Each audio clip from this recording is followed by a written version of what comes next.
हाय सांग माने नमस्कार। मो मोर गोटे नुआ वीडियो को आपण मानक स्वागत जनाऊँगी। आपण माने केमती अछंती? मु तो बहुत भल अछि।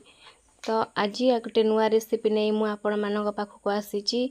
आज राज बाबा कहले कि क्षीर पोड़ पिठा खाइबे, तो तांको फरमाइश रे आज आम घर तैयारी हबो क्षीर पोड़ पिठा। तो केमती कौन तैयारी हबो मु सेटा आपण मानक आज वीडियो माध्यम रे जणाइबी। तो मोर वीडियोटी आपण मानक भल लागिले वीडियोटी को लाइक शेयर कमेंट बहुत सारा करेंगे। तो चलते आम देखा केमी कौन क्षीर पोड़ पिठा तैयारी होउची। तो मुझे किसी 500 ग्राम अरुआ चाउल को भल भाव में पानी रे बतुरई देइची।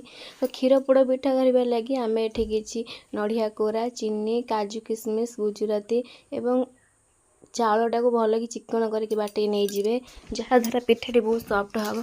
तो यही सब जिनस आम दरकार ता सहित। तो प्रथमे आमे कौन करबा ना गैस को ऑन कर देबा। गैस टिके ऑन करला पर कढ़ई बसई के तादे रिफाइन ऑयल पकेबा। तो आपण मन चाहिले गुआ घी भी नहीं पारिबे।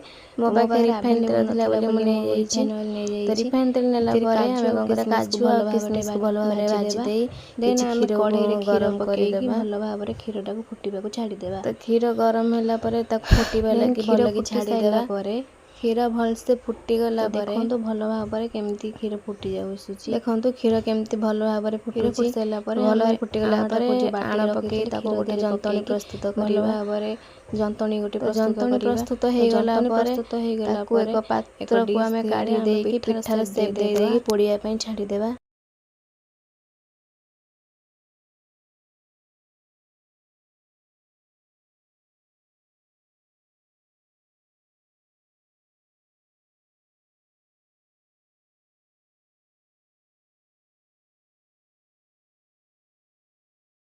पुणी आउ एक सुंदर वीडियो नहीं आसीबी। रहुची जय जगन्नाथ।